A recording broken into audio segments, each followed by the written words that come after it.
Her name was Clara, and she stood on a wooden block like a piece of furniture nobody wanted. The wind in Cold Creek, Texas, didn't just carry dust. It carried whispers, cruel whispers. She was 25, a widow for 3 long years, and for the last 8 months, she'd been branded with a word worse than death: barren. Around her, a crowd of men gathered under the feed store awning, their eyes picking her apart. They weren't just looking, they were pricing. Jeb Carter, the auctioneer with a voice like gravel, didn't spare her a lick of dignity. "She ain't got no childbearing use," he barked, spitting a brown stream of tobacco juice near her worn-out boots. "But she can cook, clean, and keep her mouth shut. Let's start the bidding at $10. A ripple of laughter went through the crowd. $10, the price of a decent saddle. Her late husband's family had done this. After he passed, they'd looked at her empty womb and called her a curse. They sold her home, sold her belongings, and now they were selling what was left of her name. $8, a man with a greasy mustache yelled out. "6," another countered, followed by a roar of laughter. "I'll give you $2 and a coat button if she promises not to talk." The humiliation was a hot iron against her skin. Clara squeezed her eyes shut, trying to disappear, trying to be anywhere but there. She dug her fingernails into her palms, praying for the ground to swallow her whole. And then a voice cut through the noise.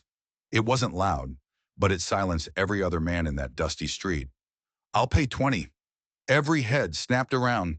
He stood at the edge of the boardwalk, a man built of quiet strength. His clothes were plain, his boots dusty, but he stood tall, and in one arm he held a baby, a tiny baby girl, wrapped in a faded blue blanket. Clara's eyes flew open and met his. He didn't look away. He wasn't looking at her like she was livestock. He was just looking. "That's Ethan Carrion," someone muttered. "Rancher from Twin Ridge. His wife died last winter." The baby in his arms, no more than 6 months old, stirred and blinked her sleepy eyes. "What in the hell does a man with a baby want with a barren woman?" Another man sneered. Ethan ignored them all. He took a step forward, his gaze never leaving Clara's. "I said 20, in silver." Jeb Carter, stunned, could only stammer. "Uh, 20 it is. Sold." But Clara didn't move. She was frozen. Bought, owned. Again. Ethan walked up to the platform, shifting the baby in his arm. He looked up at her, and his voice was low, meant only for her and the wind to hear. "You ain't a thing to be bought, ma'am, but you look like you needed a way out." He paused, his eyes softening just a bit. "And I've got a house that's missing more than just a cook." The baby blinked up at her with big dark eyes that held no judgment, no hate, just simple curiosity. Then Ethan did something that shocked the whole town. He took off his hat, a sign of respect no one thought she deserved. "Name's Ethan," he said gently. "This here is Kelly. We'd be honored if you came home with us." The crowd, the noise, the shame, it all melted away. All Clara saw was a man who didn't see her as broken, and a child who needed a mother. For the first time in what felt like a lifetime, a tiny, fragile seed of hope began to sprout in the barren soil of her heart. Was this real, or was it just another kind of cage, prettier than the last one? The Carrion Ranch was a long, silent ride from town. It sat in a valley carved between rolling plains and the sharp teeth of distant mountains. The house wasn't grand, but it was solid, with whitewashed walls and a porch that wrapped around it like a protective arm. Smoke curled from the chimney, a thin gray promise of warmth inside, but Clara felt a chill that had nothing to do with the wind. She sat stiffly in the wagon, her hands twisting the fabric of her dress. This man, Ethan, had barely said 2 words the whole ride. He just held his daughter, Kelly, close to his chest. There was no chain on her ankle, no threat in his voice. But freedom was a feeling she'd long forgotten. He helped her down from the wagon. "It's warmer inside," he said, his voice flat. "I'll get your things." Clara didn't move. She stood there on the dry dirt, feeling smaller than ever under the vast Texas sky. What do you want from me?" she finally asked, her voice barely a whisper. Ethan paused, turning to face her. His expression was impossible to read. "Help where you can, mostly with Kelly. That's all." That couldn't be all. Men didn't pay 20 silver dollars for help. She followed him inside, the screen door groaning shut behind her. The house smelled of firewood, leather, and something else. Baby powder. The main room was simple, a stone fireplace, two worn armchairs, and against the far wall, a wooden cradle. The wood on the cradle's edge was rubbed smooth from countless hours of rocking. Clara's eyes fixed on it, an old ache rising in her chest. "She won't sleep in it," Ethan said from behind her. His voice was quiet, laced with a weariness she understood all too well. "Cries something fierce unless I'm holding her." He looked down at the sleeping bundle in his arms. "I ain't much good at this." Clara didn't know what to say. She walked over to him and looked down at the baby. Kelly's tiny chest rose and fell in a peaceful rhythm. Her eyelashes were long, dark fans against her pale skin. Without thinking, Clara reached out her arms. Ethan hesitated for a fraction of a second, then carefully transferred the sleeping child. Kelly was so light, so fragile. She stirred, her little brow furrowing. Clara held her breath, expecting a scream, but instead the baby's eyes fluttered open. She looked up at Clara, her dark eyes wide and searching, and then a tiny toothless smile spread across her face. A real smile. It was like the sun breaking through a storm cloud, and it cracked something open deep inside Clara's heart. Her arms tightened around the baby instinctively.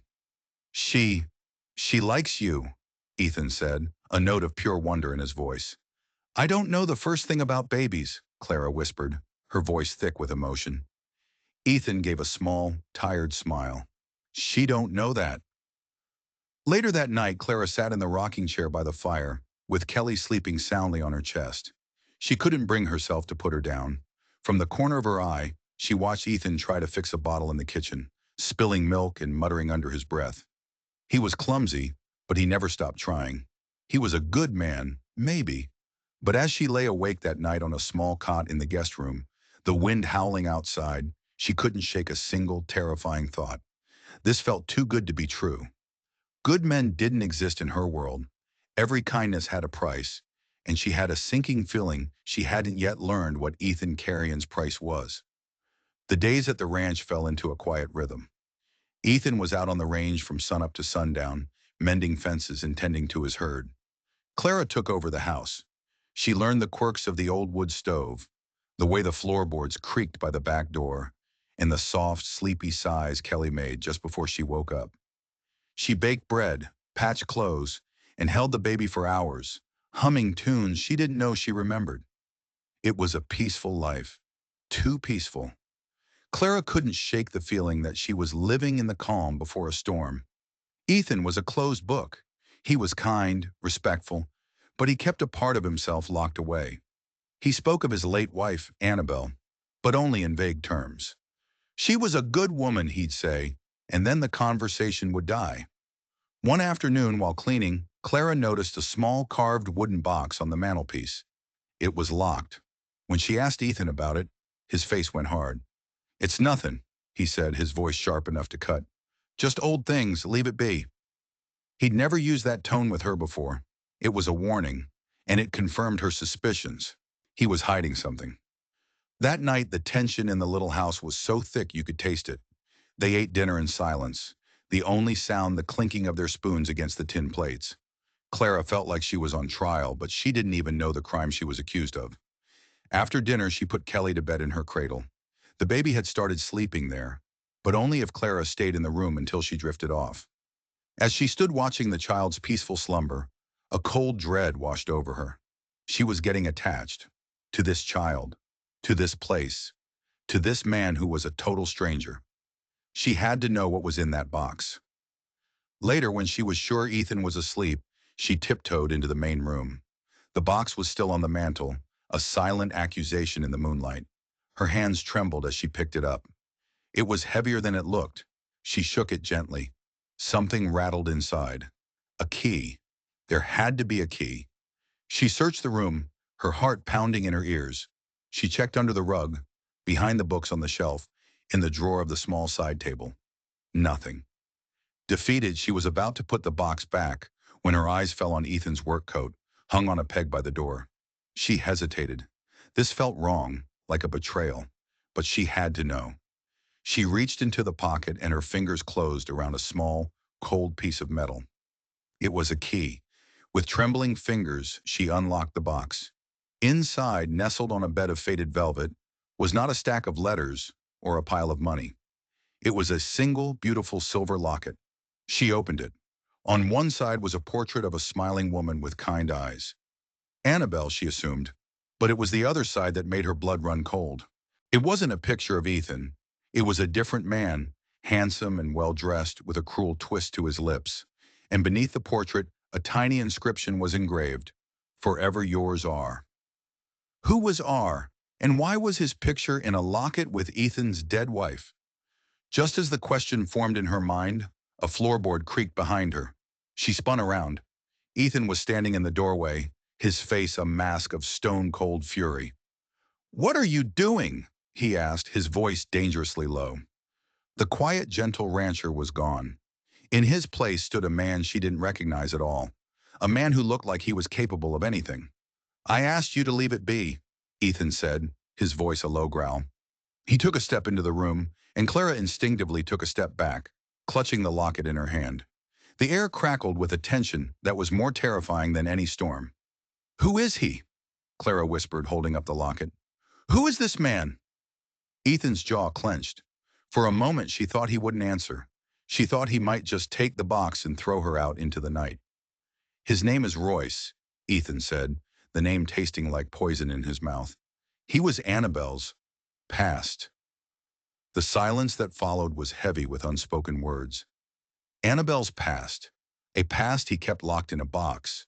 A past with another man's face in it. Before Clara could ask another question, a sound from the other room shattered the moment. A scream. Not a cry for food or comfort. It was a scream of pure, unadulterated terror. Kelly. They both forgot their anger, their secrets, their fear.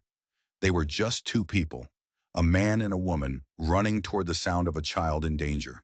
They burst into the small bedroom together and froze. There, coiled on the floorboards right beside the cradle, was a rattlesnake. Its head was raised, its tail vibrating in a sinister buzz, its black eyes fixed on the screaming baby. Kelly was standing up in the cradle, her tiny hands gripping the rail, her face red and wet with tears. The snake was less than 2 feet from her. There was no time to think. No time to find a weapon. As Ethan lunged for the rifle above the door, Clara did the only thing she could. She moved. She threw herself between the cradle and the snake, her body becoming a shield.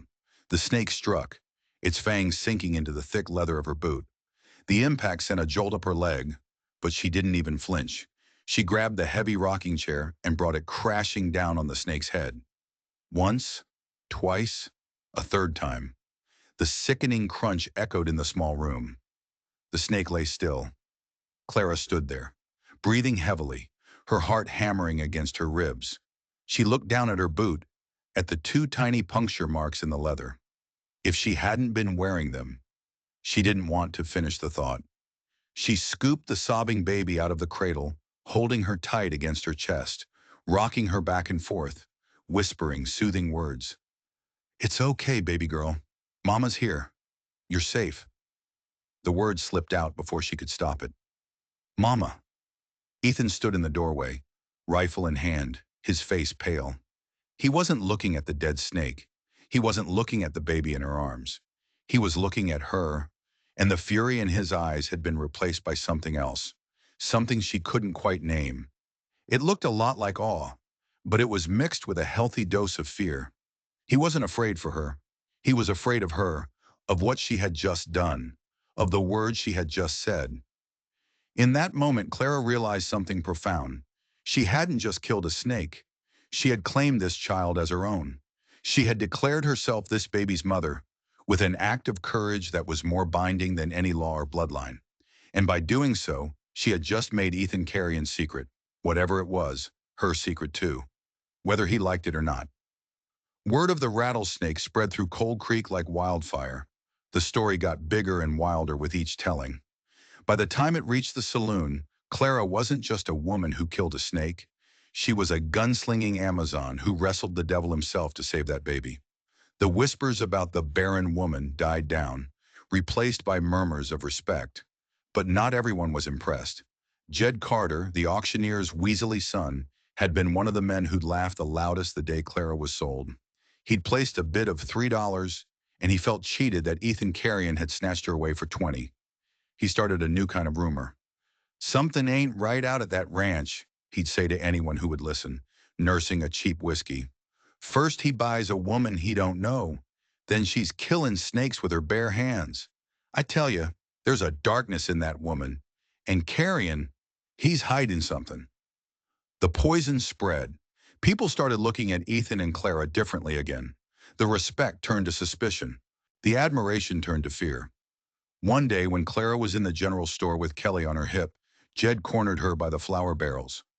"Heard you're playing house out there," he sneered, his breath smelling of stale liquor. "Tell me, what's a man like Carrion really want with damaged goods like you?" Clara's face flushed with anger, but she kept her voice steady. "That's none of your business, Jed." She tried to push past him, but he blocked her way. "Oh, I think it is my business," he said, leaning in closer. "I think he's got a secret, maybe some money tucked away from that dead wife of his, and I think you know all about it." Kelly started to fuss, sensing Clara's fear. Clara hugged her tighter. "Leave us alone." "Or what?" Jed laughed. "You gonna sick another snake on me?" That night, Clara told Ethan what had happened. He didn't say anything at first. He just stared into the fire, his jaw tight. The next morning, he rode into town. He didn't go to the sheriff. He went straight to the saloon. Jed was on the porch, bragging to his friends.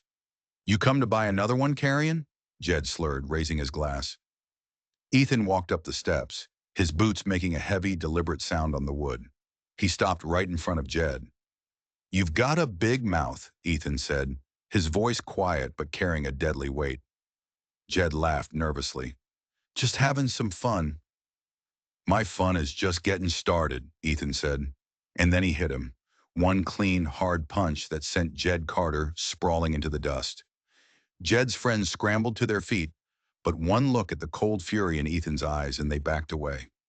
Ethan stood over Jed, his shadow falling across the whimpering man. "Her name is Clara," he said, his voice ringing out for all to hear. "She is under my roof and under my protection. If you or anyone else speaks another ill word about her, you'll answer to me. You understand?" Jed could only nod, spitting a mouthful of blood and dirt onto the street. Ethan turned and walked away without another word. He rode back to the ranch with his knuckles bruised and his head held high. When Clara saw him, she ran out onto the porch. She didn't have to ask what happened. She just took his battered hand in hers and gently cleaned the cuts. "You didn't have to do that," she whispered. "Yes," he said, looking her straight in the eye. "I did."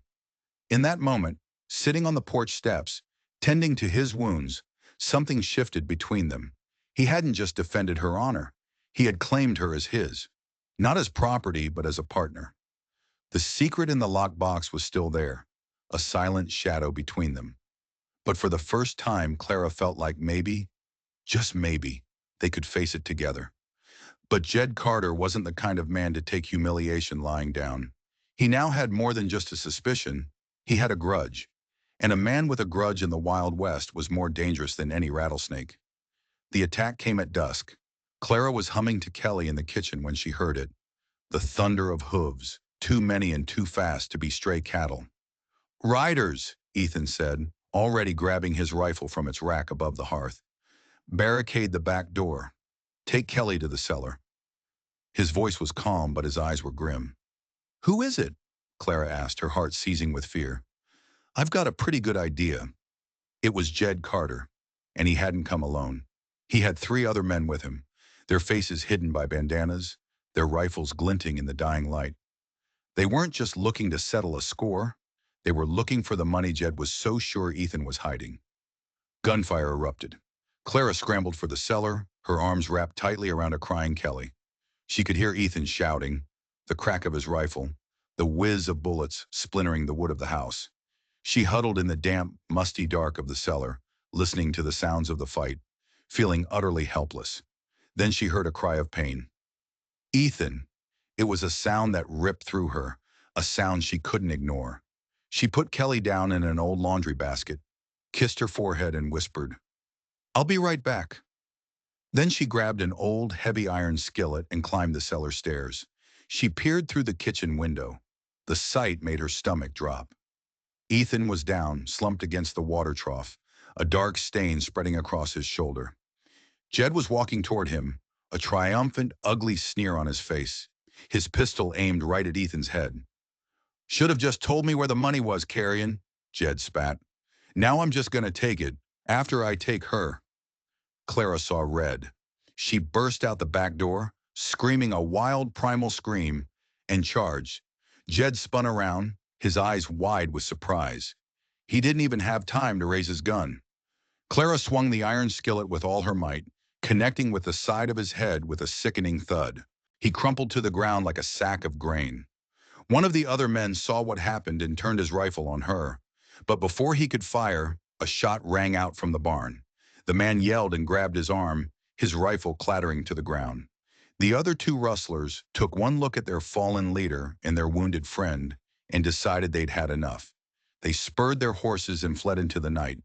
The silence that followed was deafening. Clara dropped the skillet and rushed to Ethan's side. He was conscious, but his face was pale with pain. "You're hurt," she said, her voice trembling as she tore a strip from her apron to press against the wound. "Not as bad as him," Ethan grunted, nodding toward the unconscious Jed. He looked at her, his eyes full of a raw, fierce admiration. "You saved my life." "You saved mine first," she said, her hands shaking as she tried to stop the bleeding. The wounded rustler in the barn groaned, reminding them they weren't alone. As Clara helped Ethan to his feet, a piece of paper fell from Jed's pocket. Clara picked it up. It was a letter. The handwriting was elegant, feminine, and completely out of place in the dusty, bloody yard. Her eyes scanned the words and her breath caught in her throat. It wasn't addressed to Jed. It was addressed to Ethan, and it was signed Beatrice. The letter spoke of a sister's betrayal, a family's disgrace, and a child who didn't belong. It was from Annabelle's sister, and she was coming. She was coming to Cold Creek to reclaim what she believed was rightfully hers. She was coming for Kelly. "Beatrice is Annabelle's older sister," Ethan said, his voice heavy with a pain that had nothing to do with the bullet wound in his shoulder. They were in the house now. Jed and his wounded accomplice were tied up in the barn, waiting for the sheriff. Kelly was finally asleep, and the letter lay on the table between them, a declaration of war. "Annabelle came from a wealthy family back east," Ethan explained, his eyes fixed on the flickering lamplight. "They never approved of me. A poor rancher with nothing to his name." He finally looked at Clara, and she saw the raw truth in his eyes. Royce, the man in the locket, was who they wanted her to marry. He was rich, powerful, and cruel. Annabelle ran away from him, from them. She came here, to me. He took a deep, shaky breath. "We were happy, for a little while." The secret was finally unraveling, and it was more heartbreaking than Clara could have imagined. When Annabelle found out she was pregnant, Ethan continued, his voice cracking, she was terrified, not of having the baby, but of her family finding out. They'd never let her keep a child they considered illegitimate. "But she was your wife," Clara said, confused. And then Ethan delivered the final, devastating blow. The truth he had kept locked away. "Kelly isn't my daughter, Clara. Royce is her father." The words hung in the air, heavy and sharp. Clara felt like she'd been punched in the gut. The rattlesnake, the fight with Jed, none of it had prepared her for this. "Annabelle was already carrying Royce's child when she ran away to me," Ethan whispered. "I loved her, and I loved that baby as if she were my own. I promised Annabelle I would protect her, that I would raise her as my daughter no matter what." He looked down at his hands. "Annabelle died giving birth to Kelly, and I've been trying to keep that promise ever since. That's why I bought you." The confession was a punch to the gut. He hadn't bought her because he saw something special in her. He'd bought her because he was desperate. He needed a mother for a child that wasn't even his. He needed a woman to complete the lie. The hope that had been so carefully growing in her heart withered and died. She was just a means to an end, a part of a deception. 2 days later, a fancy carriage, the likes of which Cold Creek had never seen, rolled into town. A woman stepped out, dressed in expensive black silk. She was tall, severe, with a face that looked like it had never known a smile. Beatrice. She went straight to the sheriff's office. She had legal papers, she had money, and she had a story that painted Ethan Carrion as a kidnapper and a liar. She told the whole town that he had lured her poor, impressionable sister away and stolen her child after she died. And she, the child's rightful aunt, was here to rescue her. The town, which had just started to see Clara and Ethan as heroes, was now split. Who were they to believe? The quiet rancher with the shady past, or the sophisticated woman from back east with the law on her side? Beatrice didn't wait for the town to decide. She hired a few men and rode out to the Carrion Ranch. She arrived at midday, the sun high and hot in the sky, her face a mask of cold determination. "I am here for my niece," she announced, standing on the porch as if she owned it. "This charade is over." Clara stood in the doorway, her body blocking the entrance. "You're not taking her."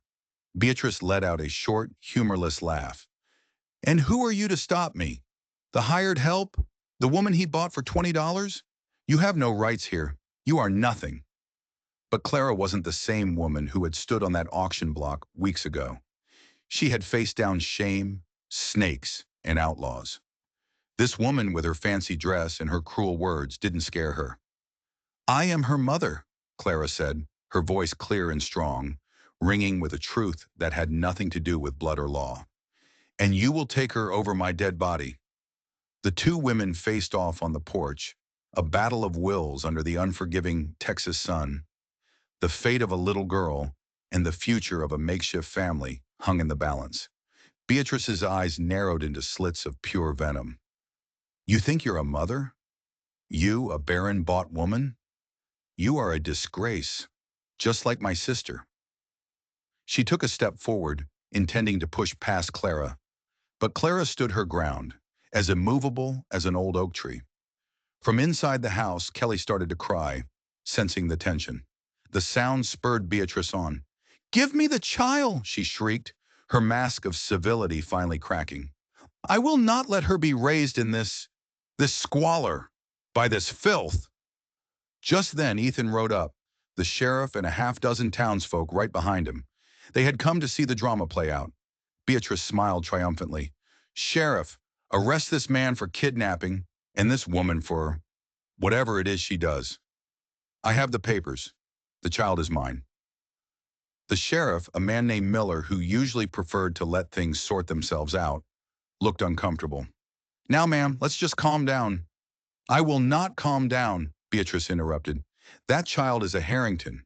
She has a legacy, a fortune waiting for her. She will not be raised by a common rancher and his whore." A collective gasp went through the crowd. Clara flinched as if she'd been struck. But before the shame could take hold, she felt Ethan's hand on her shoulder. He stepped up beside her, placing himself between her and Beatrice. "You can call us whatever names you want," Ethan said, his voice steady and calm, speaking not just to Beatrice, but to the entire town. "But you're right about one thing. Kelly isn't my blood, but love isn't about blood. It's about promises." He looked at the faces in the crowd, men and women who had judged him, whispered about him, and now held his fate in their hands.